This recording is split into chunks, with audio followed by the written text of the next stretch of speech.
వచ్చిరా ఫ్రెండ్స్, ఇవాళ మార్కెట్ చూసుకోరు కదా. నేను ఒక విషయం చెప్పిన, ఇది చాలా పెద్ద డిమాండ్, ఇది జాగ్రత్త, ఇక్కడి వరకే నేను బేరిష్గా ఉంటా అని. ఏది 55,075, 54,576, ఇది ఒక హయ్యర్ టైం ఫ్రేమ్ డిమాండ్ అనుకున్నాం. ఇది ఎప్పుడైతే టచ్ అయిందో అక్కడ నుండి బౌన్స్ అయిపోయింది ప్రైస్. క్లియర్ కదా. సో చాలామంది అనుకుంటారు న్యూస్ వచ్చిందనో, అది వచ్చింది ఇది వచ్చింది. ఏమొచ్చినా కూడా నేను ఇది ప్లాన్ చేసింది ఒక వారం రోజుల ముందు, అవునా కదా, మీకు చూపించే పెట్టినవి.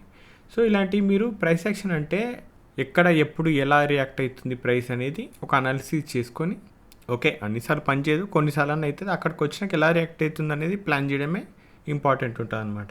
సో ఇక్కడ జనరల్గానే ప్లాన్ చేస్తాం, చేయమంటలేను, అది ఇక్కడ కూడా చేయొచ్చు, కింద కూడా చేయొచ్చు, కానీ ఇది ఫెయిల్ కూడా అవుతాయి. సో ఆ ఫెయిల్యూర్కి మనం యాక్సెప్ట్ చేసి ప్లాన్ చేస్తే ఎప్పుడైతే పని చేసిందో అప్పుడు మనకు ప్రాఫిట్ వస్తుంది. ఫెయిల్ అయినప్పుడు చిన్న లిమిటెడ్ రిస్క్ అనేది ఇస్తామన్నమాట. ఫైన్, ఇది కామనే, పని చేస్తే ఫెయిల్ అయితే నార్మల్గా జరుగుతుంటాయి. దాన్ని బేస్ చేసుకొని మనం రిస్క్ లిమిటెడ్ పెట్టుకొని రివార్డు దానికి 2-3 ఇంతలు పెట్టుకుంటే సరిపోతుంది. సో ఇక్కడ ఇది షార్ప్గా మూమెంటం వచ్చిందిగా, కొంచెం రిట్రేస్ అయితే ఇంకా మంచిగా మూమెంటం అయితే ఎక్స్పెక్ట్ చేస్తాను నేను జనరల్గా. ఎప్పుడైనా సరే క్యాండిల్ అట్లాంటిది వచ్చినప్పుడు చూడండి, క్యాండిల్ చూసారా ఎంత బాగా వచ్చింది. ఇది ఓపెన్ అయింది, టచ్ అయ్యి మీదకి వచ్చి ఇక్కడ క్లోజ్ అయింది. ఇది కొంచెం రిట్రేస్ అయింది అంటే ఇంకా మళ్ళీ మూమెంటం ఎక్స్పెక్ట్ చేస్తాను నేను. లేకుంటే రిట్రేస్ కాకపోతే కొంచెం సైడ్ వేస్ లాగానే ఉండే అవకాశం ఉంటుంది. సో రేపు ఫ్రైడే కాబట్టి ఇది క్లోజింగ్ చూడండి, ఇది క్లోజింగ్ కింద ఎక్కడ కూడా ఓపెన్ అయినా కూడా ఈ డిమాండ్ మీద ఫోకస్ చేస్తే ఒక రిజెక్షన్ కోసం, రిజెక్షన్ కోసం ఫోకస్ చేస్తే మళ్ళీ నాది స్పేస్ 55,752 వరకే నేను ప్లానింగ్ అనేది చేస్తాను, అంత మించి చేయను అనమాట. లేదు ఇది ఒకవేళ గ్యాప్ అప్ లాంటి అవుతుంది అనుకో, జనరల్గా ఇది క్లోజింగ్ కదా, ఇప్పుడు ఈడ మీద అయింది అనుకో, కింద కాకుండా 55,752 కూడా నాకు డిమాండ్ లెక్కనే తీసుకుంటా. ఈడ టచ్ అయ్యి ఈడ రిజెక్షన్ వస్తే ఇక్కడ నుండి మళ్ళీ నేను 56,097 వరకు స్పేస్ ఏదైతుందో దీంట్లో ప్లానింగ్ ఉంటుంది అనమాట జనరల్గా. Clear, fine. ఒకవేళ దీని కింద కూడా వచ్చేస్తే ట్రేడ్ చేయను అనమాట, ఓకేనా. కొంచెం మళ్ళీ ఈ డిమాండ్ కాడికి వచ్చి మళ్ళీ కొత్త కథ మొదలు పెట్టాలి, అది క్లియర్ కదా.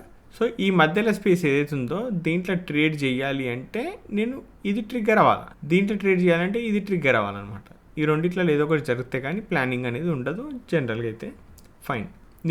నిఫ్టీలో కూడా షార్ప్ మూమెంటం వచ్చింది. యాక్చువల్ కింద పెట్టిన డిమాండ్ కింద ఉంది, కానీ ఇక్కడ కూడా ఒక లైన్ ఉంది, బట్ అది పెట్టలేదు.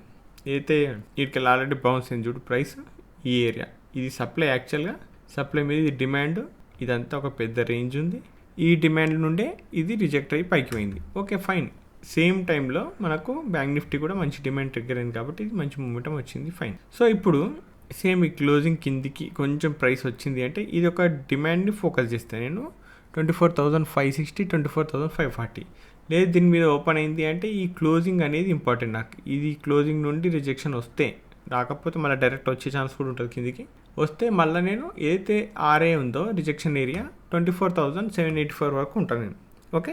సరే దీని కిందికి వస్తే నేను సెల్లింగ్ కూడా చేస్తాను నిఫ్టీలో, బ్యాంక్ నిఫ్టీలో కాదు, ఓన్లీ నిఫ్టీలో మాత్రమే చేస్తాను నేను, క్లియర్ కదా. ఫైన్. సేమ్ సెన్సెక్స్ ఒకటే లైన్ ఉంది, ఆ లైన్ 80,512. 80,512 దగ్గర ఒక క్యాండిల్ రిజెక్షన్ రావాలి. ఎప్పుడైతే క్యాండిల్ రిజెక్షన్ వస్తుందో అక్కడ నేను బయింగ్ సైడ్ అయితే ప్లాన్ చేస్తా, చిన్న మూమెంటం కోసం పెద్ద టార్గెట్లు ఏం పెట్టుకుంటే రేపు వీకెండ్ టైంలో.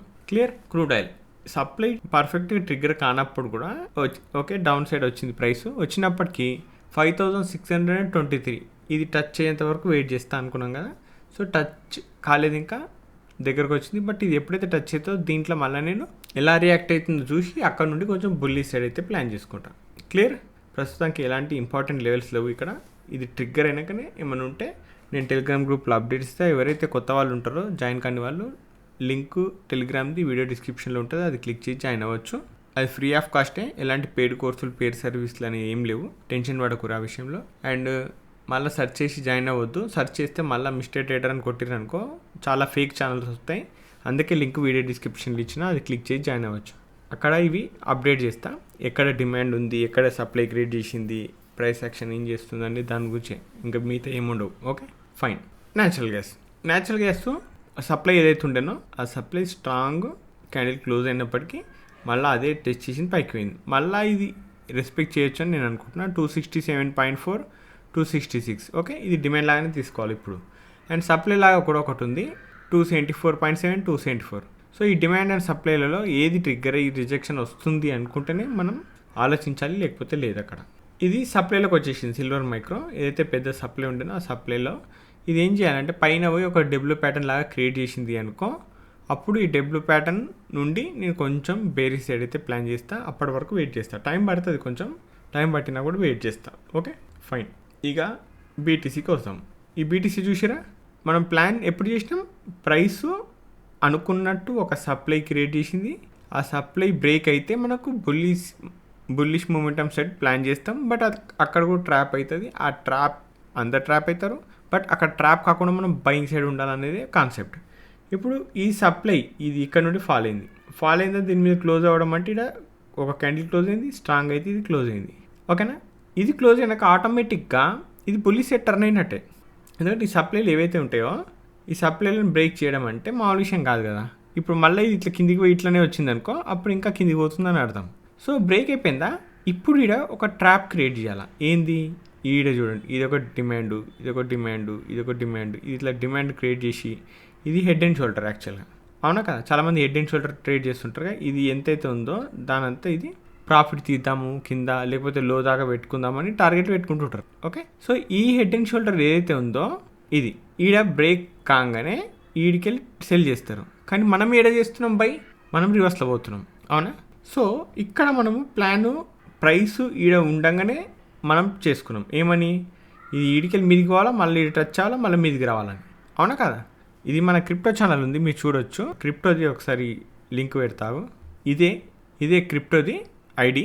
సో ఈ ఛానల్లో చూసుకోవచ్చు, నేను డిస్కషన్ చేసిన ఈ బిట్కాయిన్ గురించి.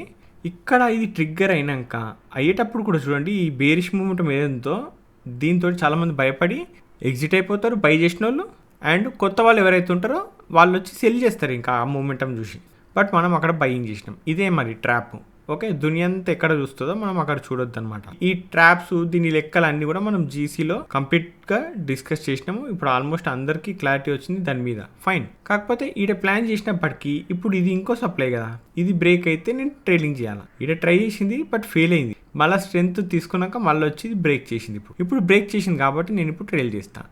దేనికోసం ఈ ట్రేడింగ్ ఎందుకు అంటే, ఈ ఎక్స్ప్లెనేషన్ కూడా ఈ 9,973 పాయింట్స్ ఉందో ఆల్మోస్ట్ 10,000 పాయింట్స్ అనుకోవచ్చు దాదాపుగా. సో ఈ 10,000 పాయింట్స్ కోసమే ఈ ప్లానింగ్ అనమాట.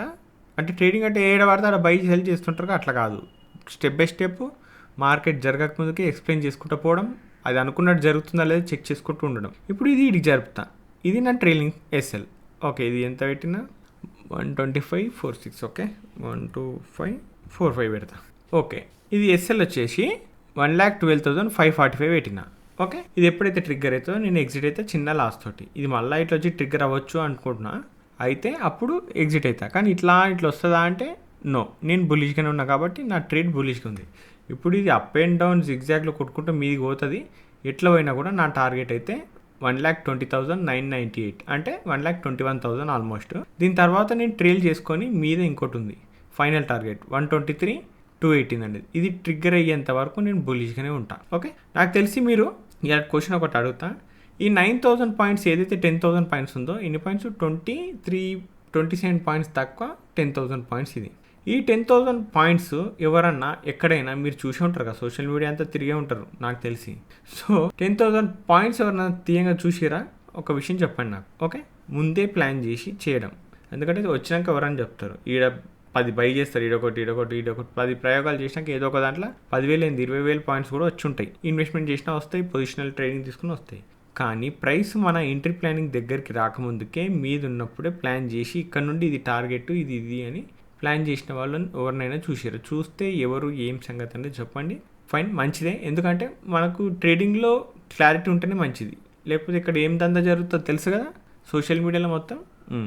అది కొంచెం జాగ్రత్త ఉండండి వాటితోటి. క్రిప్టోలో చేయడం అంటే మనము మన ఇండియన్ మార్కెట్లో చేసినట్టు అన్ని ట్రేడ్లు అన్ని అవి చేస్తే ఛార్జెస్ ఎక్కువ ఉంటాయి కాబట్టి చేయలేము. పర్ఫెక్ట్ ప్లానింగ్తో చేస్తేనే సాధ్యమవుతుంది, లేకపోతే లేదు. సో నేను ఇంకా బుల్లి సైడ్ అయితే ఎక్స్పెక్ట్ చేస్తున్న మూమెంటం, బట్ రావచ్చు రాకపోవచ్చు, లేకపోతే ఫెయిల్ కూడా కావచ్చు, అది తర్వాత విషయం. సరేనా, ఫైన్. ఇవాళ క్వశ్చన్ ఇదే, ఈ 9,000 10,000 పాయింట్స్ ఏవైతే ఉన్నాయో దాని గురించే. క్లియర్ కదా, ఫైన్. ఓకే, ఈ ఆర్కే వీడియోలలో క్రిప్టో గురించి డిస్కస్ చేయాలన్నా లేదా చెప్పండి. ఎందుకంటే నేను దీని పొజిషన్ గురించి రెగ్యులర్గా వీడియోలు చేయలేను కాబట్టి ఇంట్లోనే నేను ఈ క్రిప్టో గురించి డిస్కషన్ చేస్తున్నా. ఆర్కే వీడియో ఎండింగ్లో కొంచెం. సో అది చేయాలో లేదో కూడా చెప్పండి. ఓకేనా? ఫైన్. సో ఫ్రెండ్స్, ఈ వీడియోలో మాత్రం ఇంతే. మళ్ళీ రేపటి వీడియోలో మళ్ళీ కలుసుకుందాం. అంతవరకు ఉంటాను. బాయ్.